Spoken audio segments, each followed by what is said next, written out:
This is the Recovery Lab. Here we dive deep into the struggles, victories, and hope that stem from recovery. No shame, no judgment, just truth, grace, and inspiration. Let's walk this road together.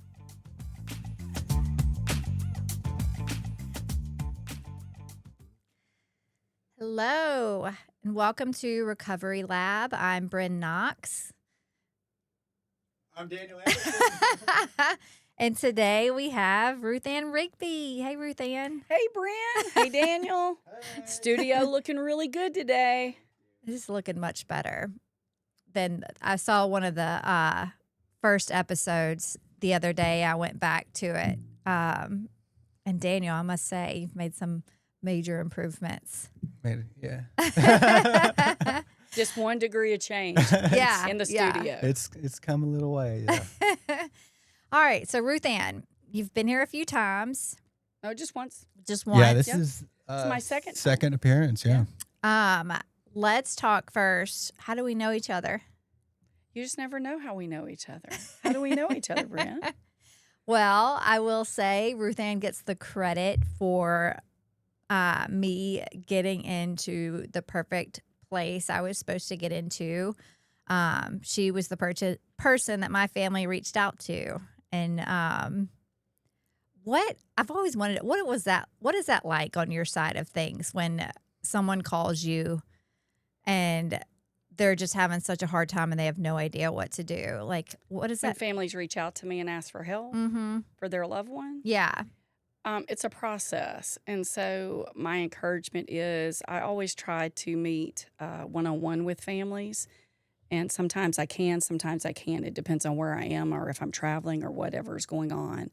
But it's important to meet with those families and get a game plan together. And sometimes you have to get a plan together very quickly. It depends on the severity of the condition of their loved one. Mm. And but I always like to sit down with families. I like to give families 3 options. And at the end of the day, the family makes the decision of where they're going to send their loved one. I gotcha. What are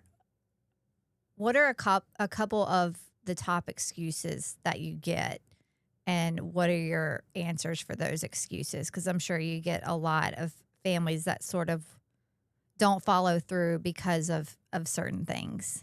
Well, my loved one can't miss work. My child cannot be out of school that long. My child is an all-star athlete. He can't miss school. Mm-hmm. You know, the list goes on and on and on. And at the end of the day, it's really fear. It's fear that's feeding that. Mm. And so if you can help them work through the fear and get them to the other side to get their loved one the help that they need, then you've accomplished what you need to accomplish. When you say it's, their fear of Their them fear sending- of making the wrong decision. Ah, okay. Their So- fear of upsetting their family member. Their fear that their family member is going to be angry with them. Mm-hmm. Oh, that's a know. big one, I bet. You know, and a lot of family members hold their family members hostage. What You do you know, mean? It's their way or the highway. So you have, you can have adult children, you can have children. They can hold their family hostage, meaning they control the house Gotcha. and everything in it. Mm. So it's important, if you have a loved one that's struggling right now, I encourage you to go look at the condition of the house, go look at the condition of their room, their car, what they drive. And that's going to be a telltale sign of what's going on, because how many parents really go out there and inspect their kids' cars unless they suspect something's going on? Yeah. Interesting. So, I never thought about it like that and think back about the condition of my environment. what was your environment like? Oh, tons of pizza boxes in the kitchen, trash everywhere, clothes everywhere.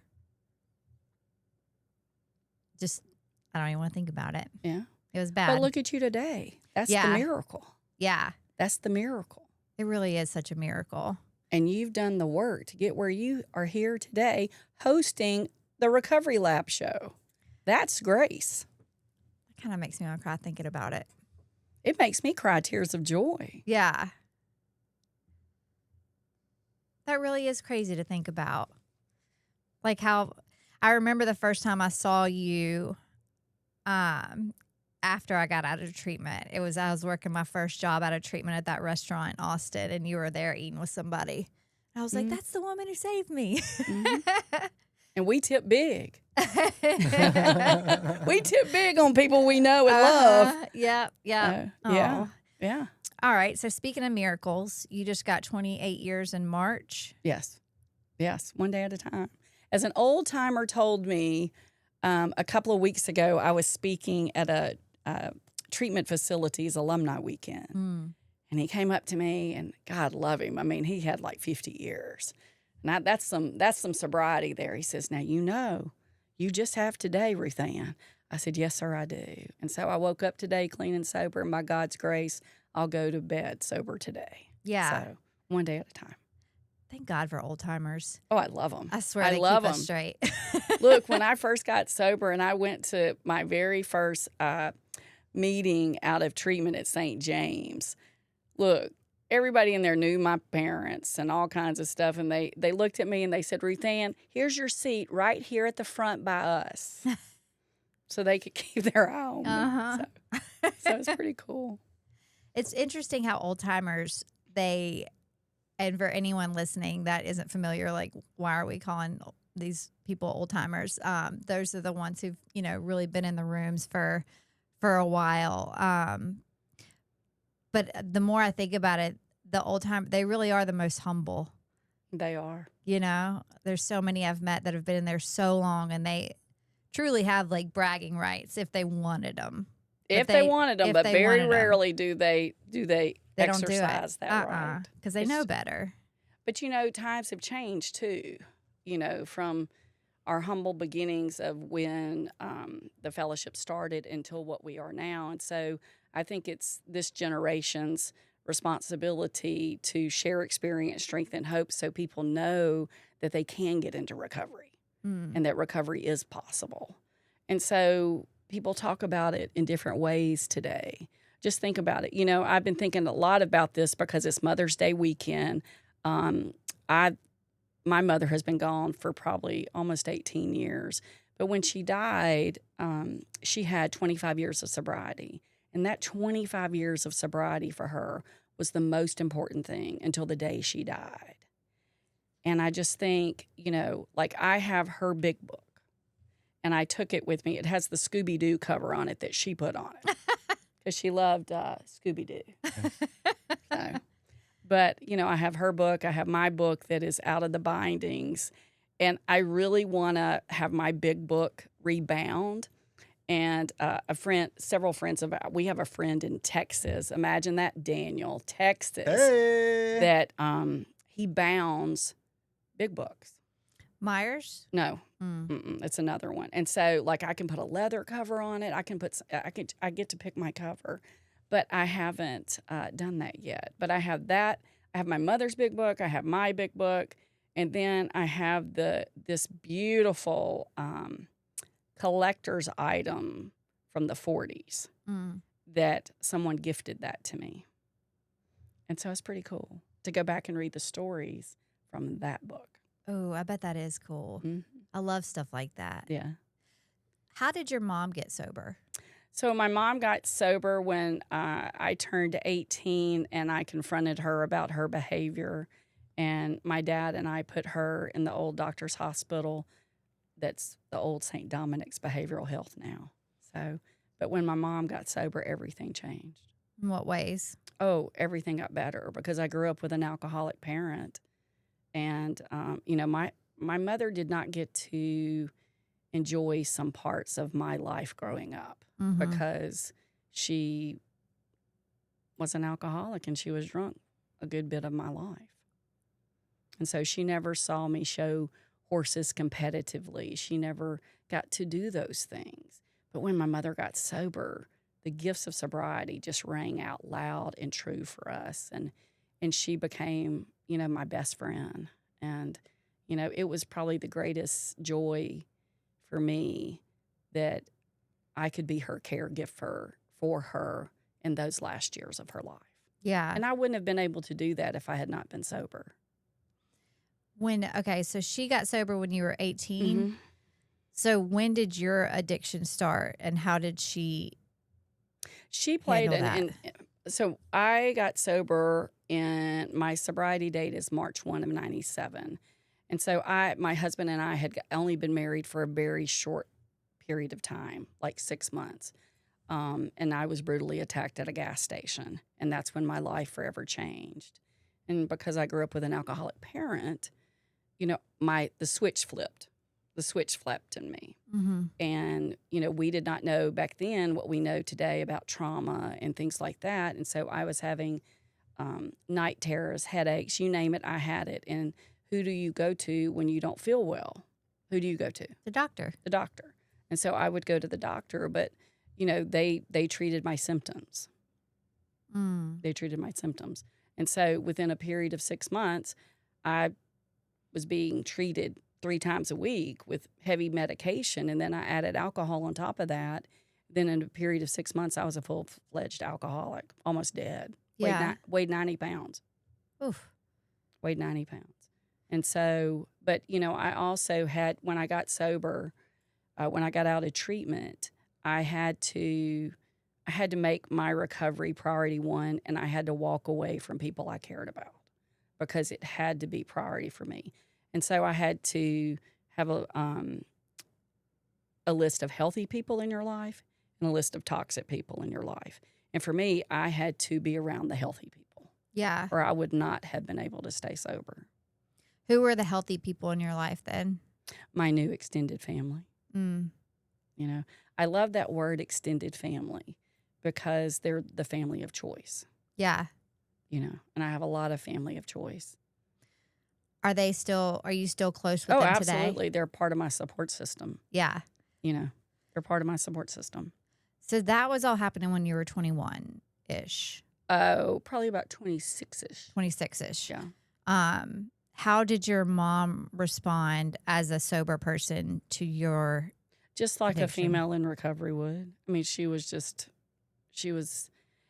first she didn't know what to do. She was terrified. Mm-hmm. But then, we'd go hit some meetings together and all that kind of stuff. And as my mother got older, she would not take medication. I mean, her recovery was priority one. Yeah. And I appreciate that. Was she an inspiration to you? Yes, very much so. That's awesome. Very much so. Well, happy early Mother's Day. And I know that. Yeah. It's my first Mother's Day. I'm a dog mom, and I don't have any pups. I know. Oh, do you know how bad I want to go out and buy a pup?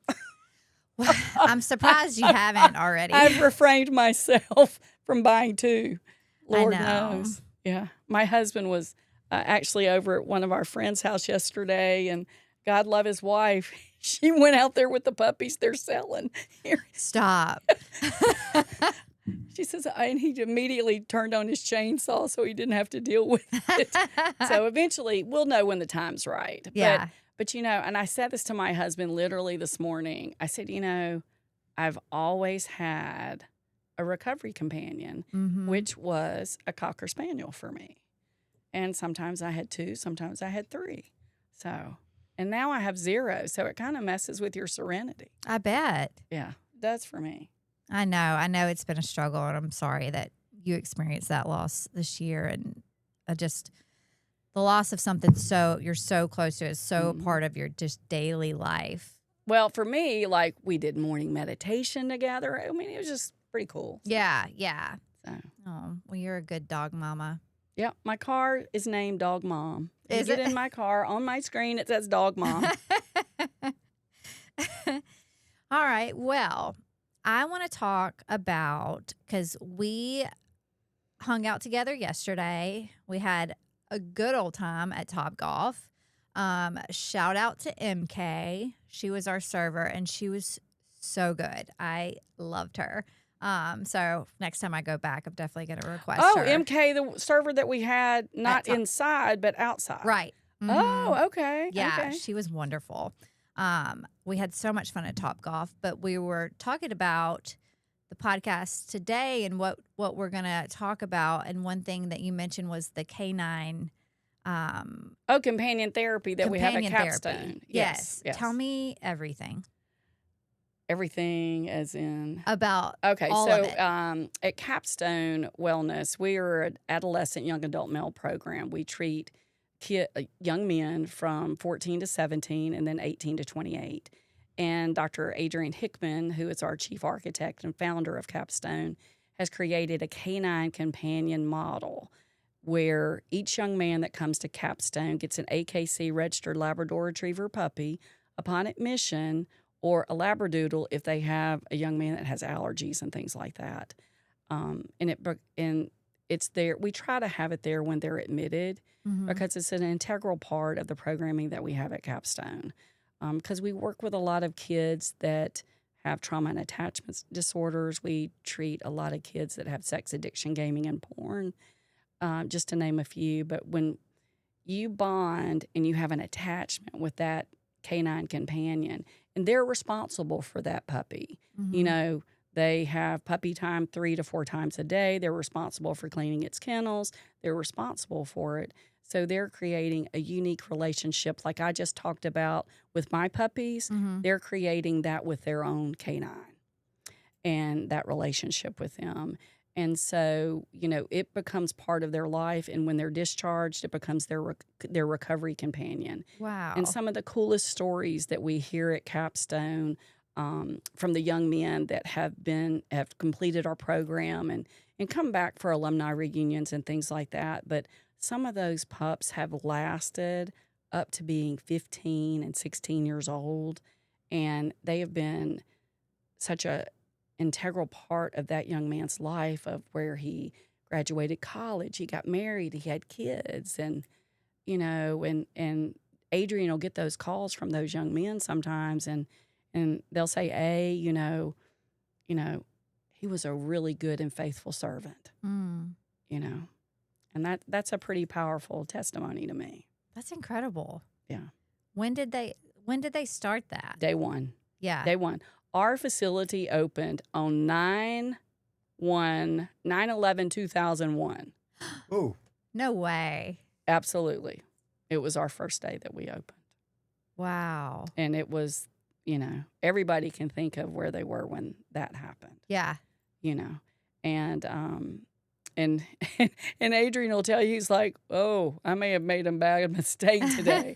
But you know, what they have created is pretty unique, and we're very proud of what we do at Capstone. Slade Hickman is Adrian's son. He's our CEO and owner of Capstone.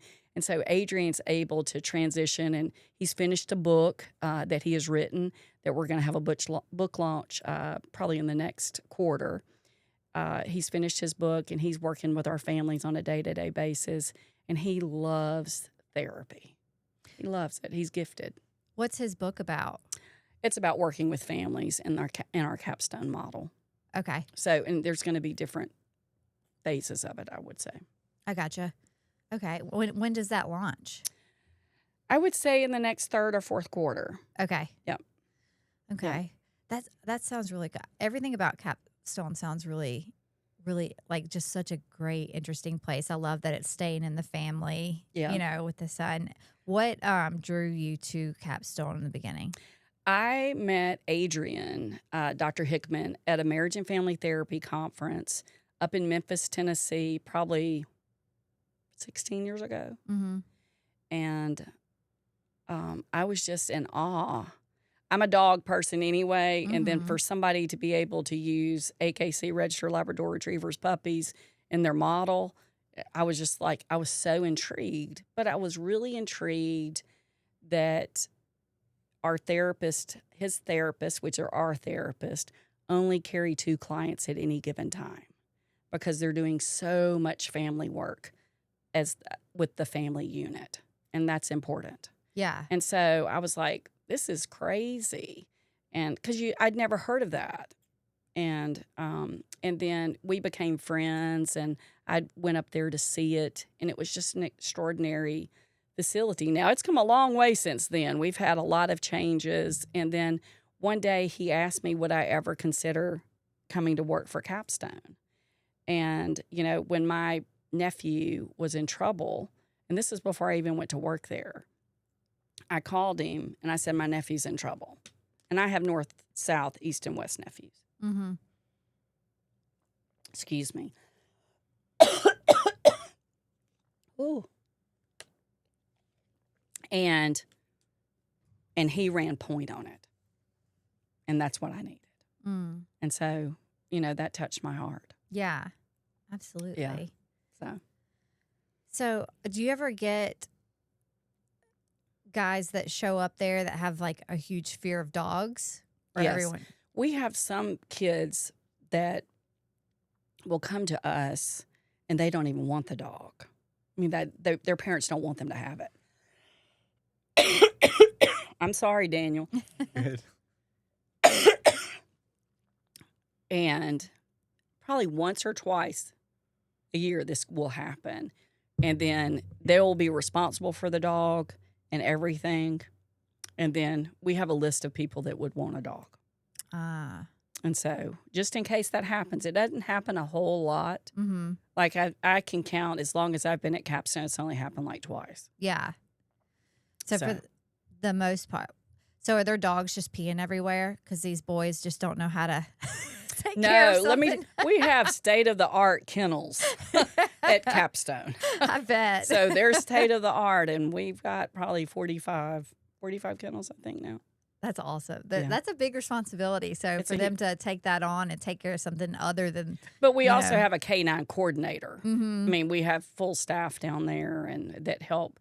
We have a trainer that comes on campus and helps teach. We don't want them to be so consumed with training their dog Mm-hmm.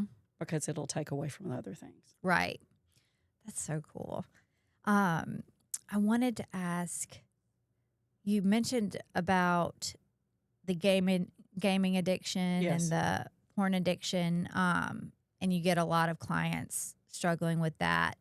And I feel like the world of addiction has changed so much with technology, It has. with these things. It's the anxious generation. Yes, exactly. So, what advice do you have for parents that they have teenagers that game a lot, or, you know, You have to know what your kids are doing. yeah, You have to know what your kids are doing. You know, Covenant Eyes is a great protector on your phone that can send your text messages and things like that to your parents. I encourage parents to know what their kids are doing, because the kids that they're really, really struggling. Like I was at a house, someone's house a couple of weeks ago, and their kids were just volatile. I mean, I was just visiting. Mhm. You know, I was just visiting, and the kids were volatile. And I was like, what is going on? Is everything all right? And you need to know the games that your kids are playing, Mhm. because some of the games that are available online go to the wrong part of the web. What do you mean? They go to the dark web. They go to the sick part of the web, Brynn. There's a bad part of the web Mm-hmm. that you don't want your kids in. And so one of the things that you can put on their devices are safety device or things like Covenant Eyes and things like that that will let you know what your kids are doing online. So if I'm Because our kids are so tech savvy now, right, they are. You have to be up on it every single day because it changes every single day. The safety measures change every single day. so if I see, if I see my son in there and it looks like he's playing, a football game, is it I don't know a lot of football games that are bad, okay? but like Fortnite and there's some really volatile games out there Uh-huh. that you have to be very leery of. You just have to. Okay. When do you think it becomes an issue, like between a kid who just likes to play games and a kid who needs to go to Capstone? I think you have to be mindful of what the child is doing. And if you cannot get their iPads away, their laptops away, their phones away, they're not going to give them to you, then that's a telltale sign there's a problem. Okay. That's a telltale sign. And it's not just gaming, it's not just those things that we talked about. It's these kids that are sending pictures to each other and ruining their position in school and things like that. So you have to be very mindful of all those things that are going on that are very dangerous and can hurt our children. Yeah. Yeah. Absolutely.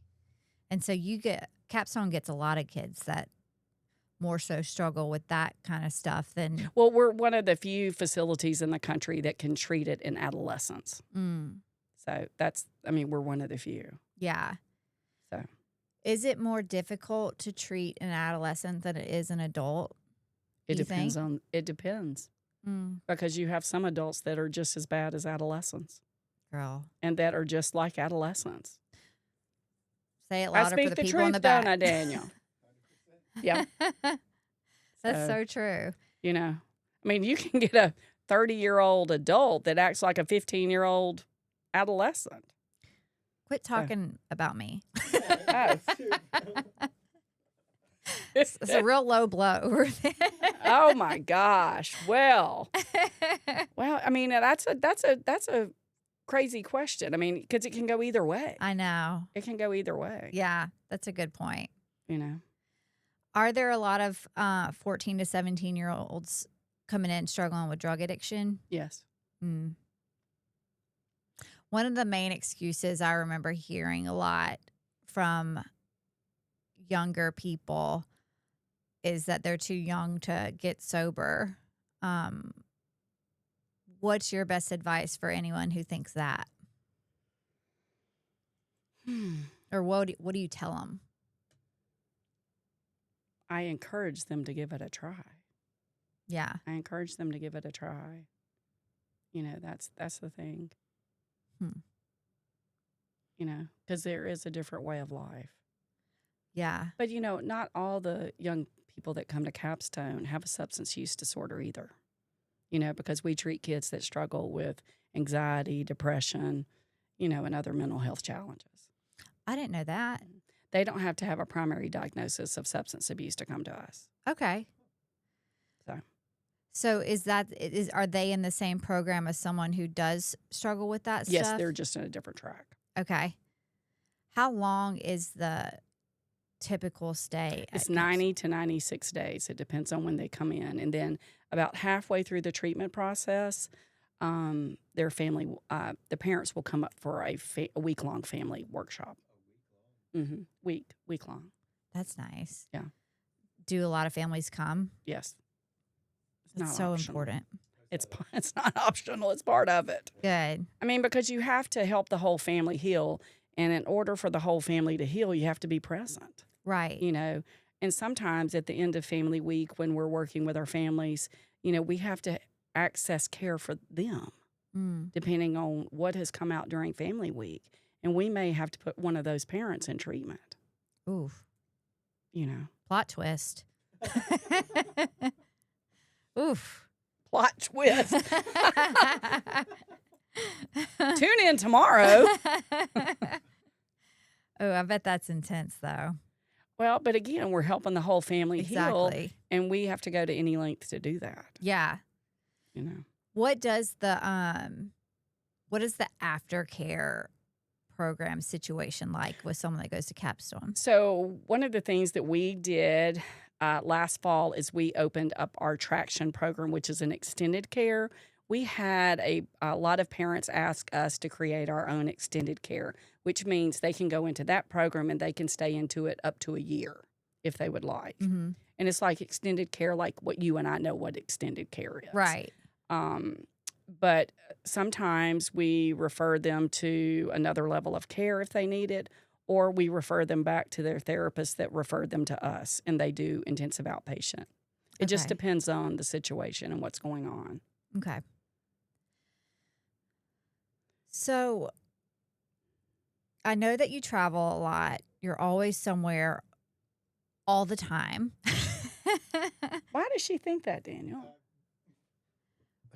Because your life is documented well on Facebook. Oh, okay. This is true. This Yeah. is true. What's your next trip? Where are you going? What you doing? I'm leaving Monday, going to my favorite place in the world, Vero Beach, Florida. Wait, look, here it is, Vero Beach. It's even on my shirt. Where is Vero Beach? It's about 2 hours to the water. Wait, We're what? both blonde headed. So I fly into Orlando and I get in a car and go 2 hours to the water. Do not ask me which direction I'm going. Oh, wow. But it'll be on the water. And Uh-huh. it's Southworth and Associates ITCC 3-day conference where probably about 30 programs come together and we present our programs to each other for like 15 to 20 minutes. And it's a really an intimate setting where we get to know each other in a much, much quicker way. And so we know those programs to refer to all over the country. Kind of like speed dating for recovery Yes, places. it Okay. is. It is. At I've the never heard beach. it quite put like, yes, at the beach. At the beach, yes. So I'm there until Thursday, and then I'm going to fly red-eye to Seattle on Thursday, and then I'll be at the National Association of Treatment Providers annual conference in Seattle. Is there one event that you look forward to the most every year? Oh, that's a great question. Other than coming on the Recovery Lab? Other than coming on the Recovery Lab, I love meeting new people. Me too. And we have been really able to do that this year. And that's what I've been really excited about. And to meet newcomers coming into the field of behavioral health and addiction medicine and really just uplifting them and just seeing the next generation be ready to take the baton and run with it, Yeah. you know. And there's some amazing people in our area here that need to come on this show, and I'm planting seeds for them to come on the show. Please. I'll hog time. I'll get them here one day. So, but, you know, we love the annual holiday networking luncheon and toy drive that we have at Broadmoor every year. This year it's going to be on December the 8th. That's where we bring all treatment providers and therapists and counselors and people that have boots on the ground, and we honor our own. We also honor first responders at that luncheon too, but we do toys for the community. Okay. We collect toys for the community, and that's been a huge, huge need. We saw a need, and we went after it. Love that. So that's one of the things that's really cool. I love the ITCC conferences. I have other staff members that go other parts of the country too, and it's What's just ITCC? that's the one I just talked about. That's in Vero Beach. What's it stand for? It's a consortium. Okay. It's has some fancy name that I can't remember the name of it. I just have always called it ITCC Vero Beach. Yeah, I So, gotcha. short version. Uh-huh. And so that's their main. So they do thing. it 3 times a year. So we do 2 in Florida, and then we do 1 in California in February. So We're in California. it was in San Diego this year.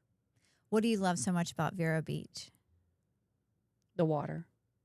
Yeah. Water is peace.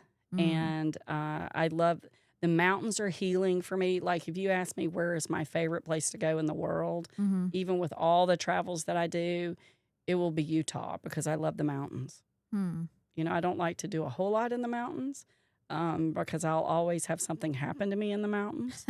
But that's my happy space. Yeah. And being at home. Yeah, home is happy for me.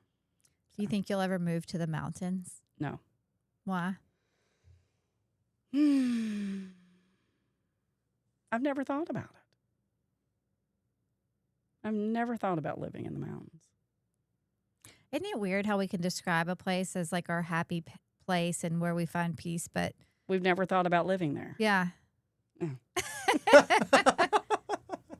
Yeah, that's true. We're making big discoveries here today. Yeah, we are. I mean, I've never thought about it that way, honestly. Well, I've been thinking about it lately. I think about like, But like, I'm happy on my farm. yeah, that's true. I mean, like, I can look at water. You know, I was looking at water before I left here. Oh, y'all have a Oh my great God, front porch. we were having some lunch before I came, and we were. I was watching a Netflix show. It's called with Vince Vaughn. It just released today, and it's about the grandmothers, and they open this restaurant. Nana's, yes. It's a great show. Is it? And then I go straight into Smokey and the Bandit from 1977. where it shows the Mississippi Highway Patrol 3 times, as my husband pointed out. I was like, yeah, and he told me exactly where he was when that movie was made. I was like, oh, wow, I was a kid. So, you know. Smokey and the Bandit. I've actually never seen it. Oh, well, look, when I was growing up and in high school, it was so funny because we didn't have cell phones when I was growing up in high school. We had radios. And my dad had a construction company, so I had a Motorola radio that would go to all his trucks. And then you had a CB radio that you could turn on a certain channel and talk to other people. And so, and we figured that out in school. And so we all got the radios and started talking to them. So, oh my, that was a long time ago. I really feel old today. Back in the day. Oh, yeah, back in the day. Yeah, back in the day. Yeah, that's fun. So y'all were having lunch earlier. You get to stare out at your pond every day from that beautiful front porch. I love it out there. Yeah. Tell me what your day-to-day looks like as someone who travels all the time, is constantly having her phone ringing, but somehow has the time to have quiet moments at home. What does day-to-day look like for you? Well, I mean, I wake up. I don't have an alarm clock. You don't? Nope. I don't have to set an alarm clock. I don't even have to set an alarm clock when I go to a different time zone. I keep my body on my time zone, if that makes sense. I don't know how I do it, but I do it. Yeah. And I get up every morning. I pray. I meditate. I read my meditations, and about 6:45, then I post on Facebook whatever I want to post that day. And because I think it's important to share positive, uplifting messages with people that maybe aren't having an uplifting day. That's what I hope my platforms are used for, is for good. And, then I start work. I mean, I'm always working, but, Mondays are pretty hectic for us because we have team calls and team meetings. And then we're, the next couple of weeks are really hectic for us because we're all on back-to-back travel. So do you travel with other people from Capstone? Sometimes I will. Sometimes I won't. Okay. Yeah. So y'all have team meetings and stuff all day on Mondays. Yep.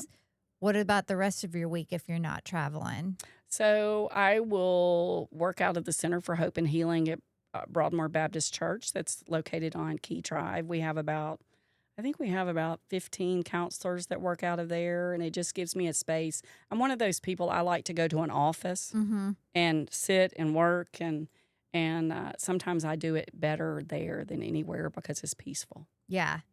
And then I can be around to help families that are struggling, and that's usually what I'm doing if I'm in town.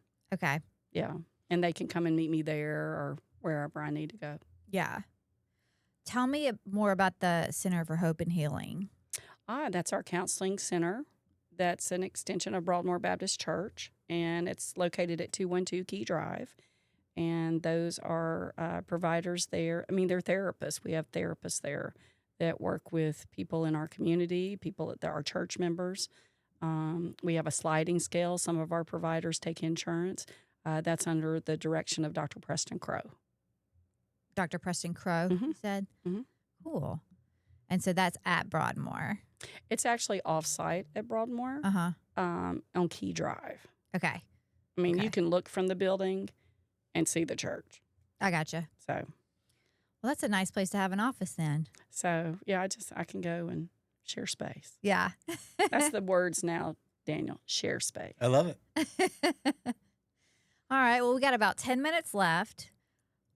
What is something that we haven't talked about that you would like to talk about today?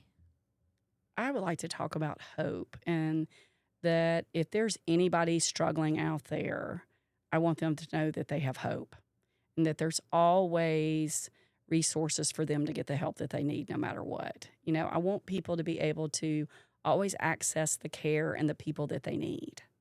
That's important to me. And sometimes we can do a really good job of that. Sometimes we do a really poor job of it. And I'm very proud of the Mississippi Department of Mental Health and the resources that they have put on their website to be able to help families that are struggling. Wendy Bailey and her team have worked vigorously to get that up to speed. But, our Mississippians are suffering, and we need to be able to help them get the help that they need, just like you do at UMMC. You help our Mississippians get the help that they need. Mm-hmm. But I want families to know that they can reach out to me, you. There's a lot of people that stand ready to help them in their greatest time of need. Yes, absolutely. Yeah. And so if someone is out there struggling and they just seriously have like no money, they have insurance, but they don't really have any money, and they have a job they feel like they absolutely cannot lose, or they won't be able to pay rent the next month where they live, what do they do? So that's something we need to sit down with them and help them come up with a game plan and help them figure that out. And that's a lot of what I do is help navigate. Yeah. Because they don't know how to navigate that. But there is a way. There is a way. It takes a lot of time. Mm-hmm. You can't do it in 30 minutes. Mm-hmm. And you just need to know that we can get those things taken care of. I went a couple of weeks ago. I think I may have shared this with you. I went up to Region 8 in Canton and met with their team. And I was impressed by the services that they have up there, the team members that they have in place. And so Region 8 takes care of Madison and Rankin County. Mm-hmm. And I even told that to Wendy this week when I saw her out at a conference because, they have counselors in the school systems in Madison County. I was working with a particular family that needed certain things, Mm-hmm. and we were trying to access care. And so we had boots on the ground trying to access care. Yeah. And I was able to meet people that I normally wouldn't meet. I met people with Child Protective Services and, just pretty amazing people that have boots on the ground. Yeah. It's incredible how it's like God formed all of our hearts and all of our passions. And it's like we were each born and meant to do very certain things. And I feel like you were created for this purpose and given this real like tenacity and persistence and just, is gumption the word? I feel like it is. Gumption. Mm. I just said you're just bold and in a way. Well, I fight hard. I advocate hard. But not everyone has that in them, and you do. Well, it's just because I care deeply. Yeah. And that's just me. And, if you call and ask me for something, I'm going to do it 110%. Mm-hmm. And sometimes people don't like the answer. Yeah. Truth is truth. But some people don't necessarily like the answer, but you can get everything lined up for everybody and put a bow on it, and they may choose to go down a different road. Is that frustrating? Like, how do you deal with that? I would be so annoyed. I just pray for them because God will do for them what they cannot do for themselves, and they will circle back to another person, to another individual that can help them. Whether it's me, a pastor, a counselor, you plant seeds. Mm-hmm. Do you ever struggle though? Like, do you ever really, like, you're doing all the things, which is a lot of things, and then they just come up with an excuse, or they just decide not to, whatever it is. Do you ever just for real just be like, well, that was a waste of time? No one is ever a waste of my time. Mm. Another individual is never a waste of my time. Does my fire extinguisher go low? Yes. What do you do to recharge that fire extinguisher? Oh, it requires a lot. It has a lot of things in it. Like what? But I have to go and just be still and recharge and fill up my fire extinguisher. People say, "What are you doing?" I say, "I'm filling up my fire extinguisher." Do you get odd looks when you say that? Oh yeah, I get odd looks from firefighters when I say. So, but you have to believe in people, and I just believe in people, and I think I was a person that went to treatment the hard way by a court commitment. I was a person that did not want to go to treatment. And so I'm not going to give up on a person. I'm going to fight till the bitter end until they get the help and the resources they need. You know, that's me. It is you. And I'm just so grateful for you and for all the work that you do, not just like from a personal perspective of like what you did for me and my family. Like I don't know what we would have done without you and your boldness and the way you fought for me. Oh, yeah. Now It's you're going to just- make me cry. The hell? It's Well, you just know, and that's incredible. what we do. I mean, that's what we do at Capstones. We fight for families Yeah. and we advocate for families. And there was nothing I wasn't going to do for you. But here's what I want to say about you, Brynn, is you have done this. You did it all on your own. You were just pointed in the right direction. And so it comes quickly and sometimes slowly. And sometimes you don't want to hear what people have to say. And sometimes you want to be hard-headed and you're in quicksand. But you are a miracle, and the miracle continues through you. Thank you. Thank you. Thanks for believing in me, and thanks for fighting for me and so many other people. You and your husband are incredible, and we're just so lucky to have you. And I'm grateful that you were here today. I love learning about the canine companion thing. That was really cool. Yeah. My husband's going to try and convince me we need another dog now. So hopefully he doesn't listen to this one. You know, I think, you know, they teach you early on in recovery to be responsible for something. Yeah. You know, get a plant, get something. And so there's nothing better. I got babies, so I don't need a puppy. I do not need a puppy. And you got beautiful babies. Yeah, I do. Well, thanks for having me on today. It was, I'm always humbled and honored when you or Daniel or anybody calls. You know, if I'm available, I go. I love it. I love it. And you inspire me to say yes more. And I don't know, you're just an inspiration. I'm glad you were here. I hope everyone has a happy Mother's Day. Oh, happy Mother's Day. Hey, I do want to say the greatest gift you can give to yourself if you're a mom that's struggling is to get sober. Yes. Amen, sister.